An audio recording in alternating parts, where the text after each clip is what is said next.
Well, that was garbage. The Bruins freaking blew it to the Minnesota Golden Gophers, and I don't know when they're going to win.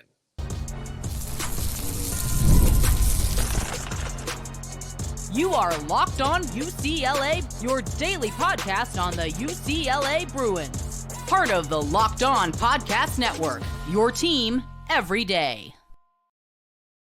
Welcome, everybody, to this edition of the Locked On UCLA podcast. It's the reaction to the UCLA-Minnesota game, and the only reaction is utter frustration, and I'm just disappointed. Utterly disappointed in this game. The Bruins lost 21-17. They didn't even cover the spread. I'm tired about the spread. The Bruins should have won this game. It is utterly ridiculous.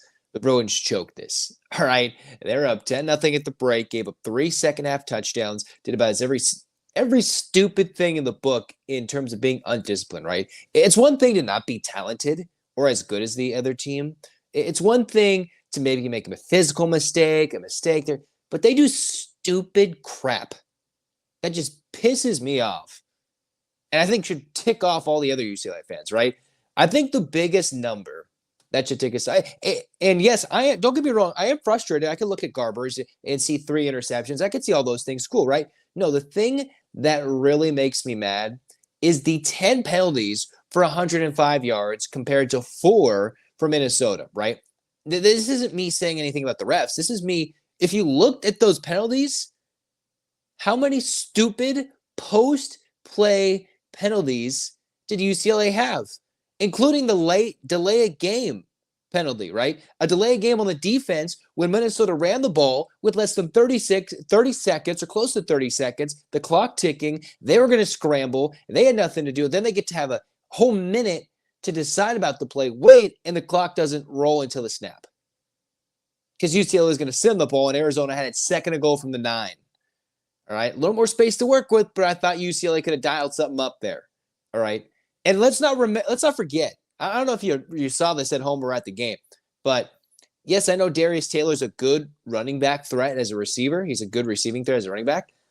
But Minnesota's best receiver, his helmet popped off after the 2nd and goal play. His helmet popped off. So that meant Minnesota's best receiver literally was not on the play on the game-winning touchdown play for Minnesota. All right? How do you get burned that badly on a little, yes, nice design, little underneath crossing route? But how many stupid freaking penalties did UCLA have to have, right? They outgained Minnesota by nearly 100 yards. Garbers had a career high of close to 300 yards passing, but he threw 3 picks. One of those a Hail Mary, one of those tipped, but then a stupid pick down the sideline where the kid makes a juggling catch I thought might have been incomplete, but he made the play. All right, made a fantastic play. Nearly took the air out of him when he made the catch on the sideline. Goodness gracious. Right? And I think the jokes I've seen in the comments, and I guess maybe it's fair at this point for this game, the Kevin Kraft comparisons for Ethan Garbers, although I'd like to say Ethan Garbers is much better than Kevin Kraft, although they've had their game-winning drives and their low moments. And let's not forget, how many stupid plays do they do under the offensive coordinator with Eric Bieniemy, right? This is utterly disastrous in certain aspects, right? It's the combo. It's the combo between the two. It's the fact that they can't get out of their own way offensively.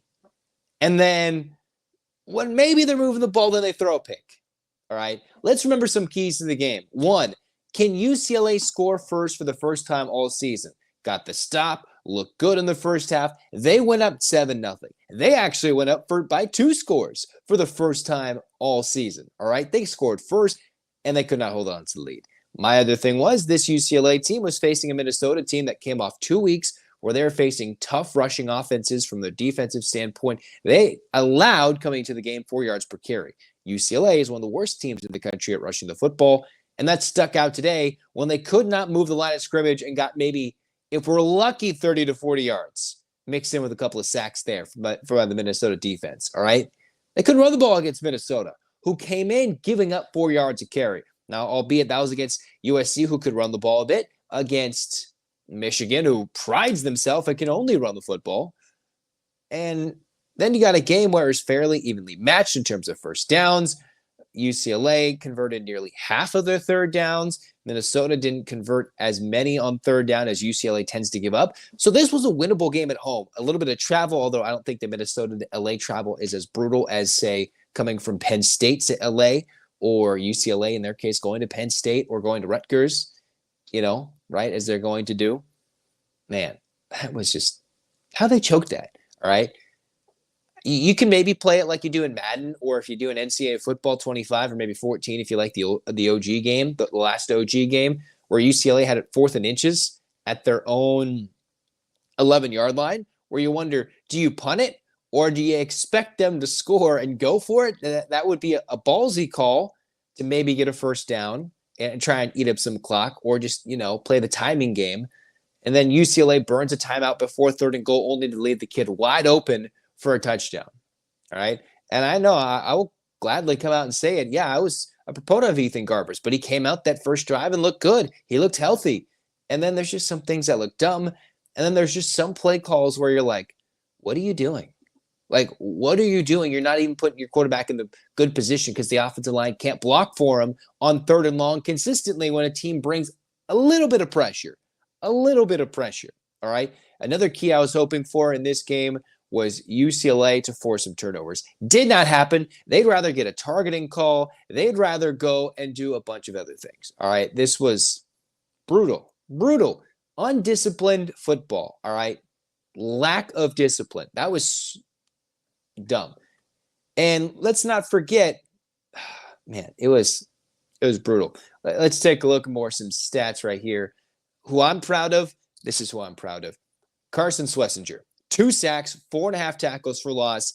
Easily the best defensive individual performance by UCLA Bruin. Yes, some of that had to come with the dialed blitzes. That UCLA had some well-timed calls there by Kaika Malloy. Maybe not enough, but UCLA had 3 sacks, 7 tackles for loss. God forbid we've seen a stat line like that this year since the Hawaii game. But the Bruins got 3 sacks in the game. Just the second time all year they had gotten a couple of sacks. And what was my thought in this game? I thought UCLA needs at least 2 sacks, maybe 4 tackles for loss, move the Golden Gophers a bit backwards. And Minnesota didn't necessarily go on super long drives in this game. They missed a field goal. They had some shorter field position because the Bruins couldn't do much. The Bruins threw multiple picks when the Bruins left points on the board, right? They were driving to go 14-0, maybe 10-0 early. Maybe it's different when they're up 10-0 or 13-0 at the break, 17-0. Man, dumb. For Minnesota, they also had 3 sacks and 5 tackles for loss, looking at the numbers. So UCLA's defense had more tackles for loss, just as many sacks. Schwesinger himself had 13 tackles, 12 solo tackles. What an individual performance.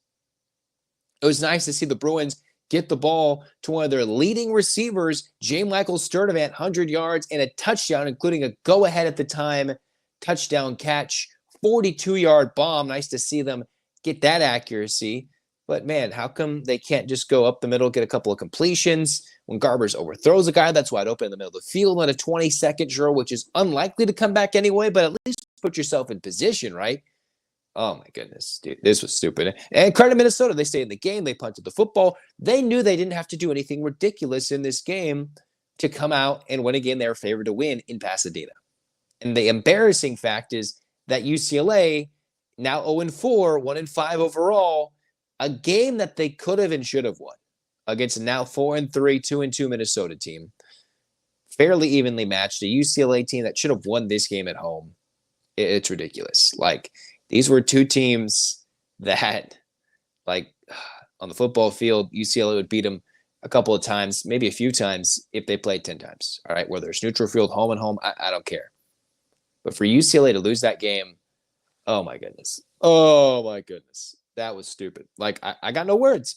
3 second-half touchdowns, including the first touchdown of the second half where the dudes are wide open. 3rd and goal, dudes wide open.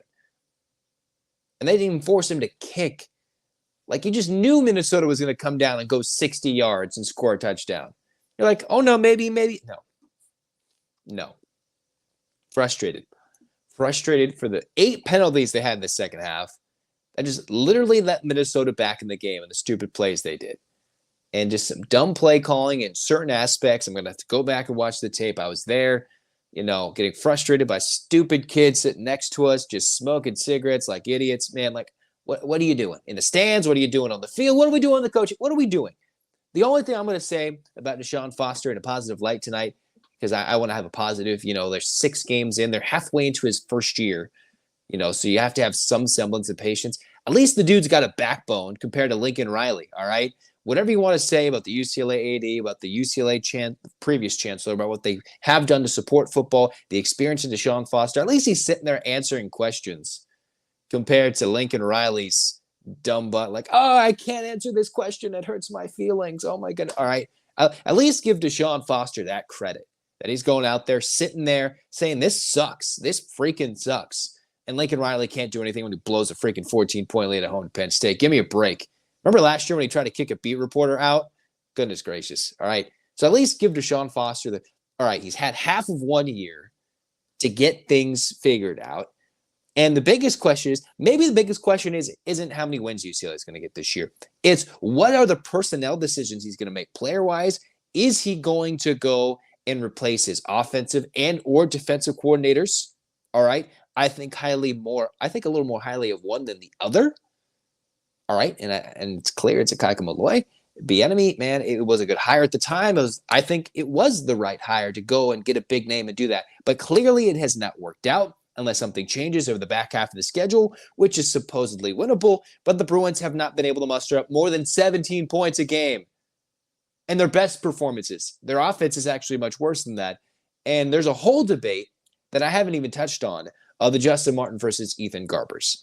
And I've saved that for last because there's still a lot of, emotion in there. Garbers threw for almost 300 yards. He threw for a touchdown. The Bruins got down there. He made a nice play to Logan Lloyd to get the Bruins down first and goal at the 2 on the opening drive. He made some nice throws. The thing that he doesn't have is a good play caller that can help bail him out or a good running game, which is what an Ethan Garbers needs. So does UCLA need a mobile quarterback, a super simple passing game, and just a guy that can be more of a playmaker or not necessarily a dual threat because Justyn Martin hasn't proven that in his limited time just yet, but just a new voice, a new face in the huddle, a new quarterback, something different.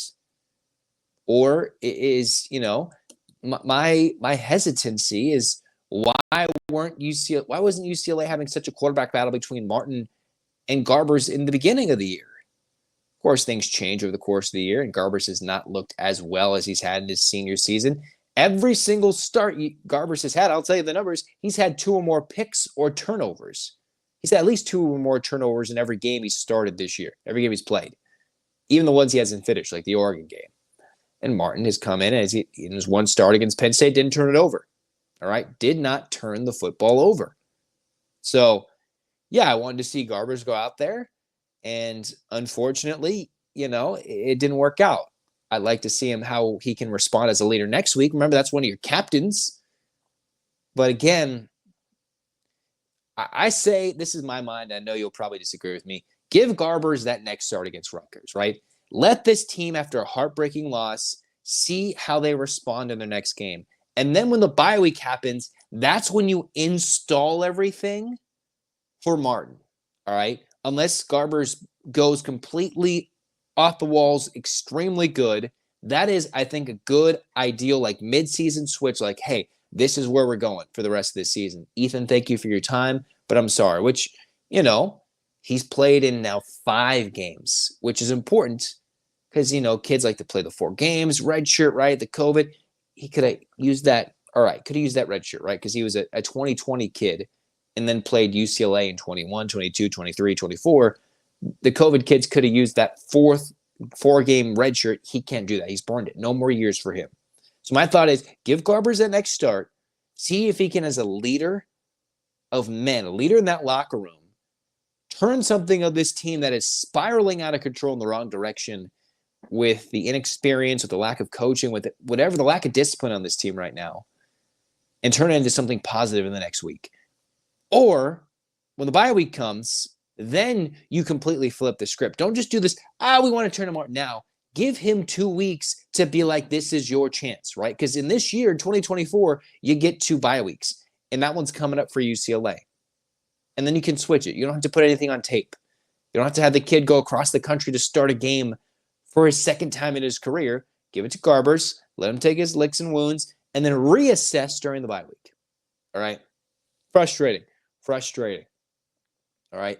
There's no way to it. And this episode is brought to you by FanDuel. Man, if you were betting this game and you're listening to me, or if you're like, hey, I want to take UCLA with the points, if this were a bad beat segment of a very, fun show on the, on television, right? Bad beat segment would have been funny. Unfortunately, not for UCLA fans, because what was that last touchdown? It was Minnesota minus 3.5. Where did that put the score? Minnesota wins by 4. It's dumb.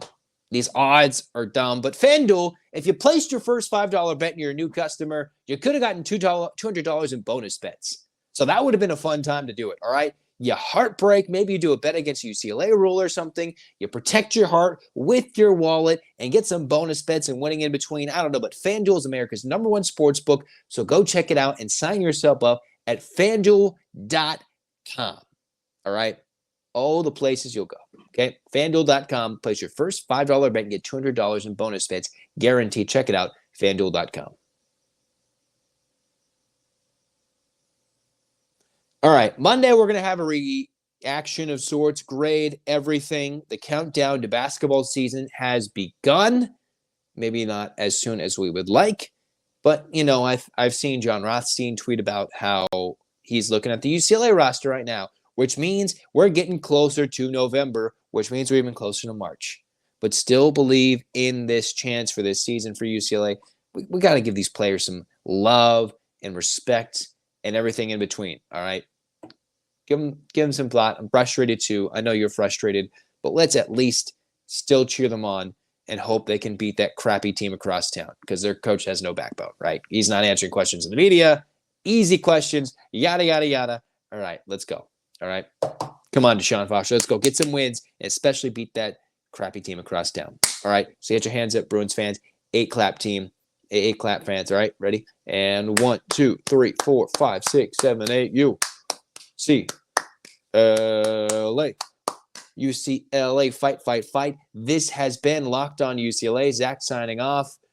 Go Bruins.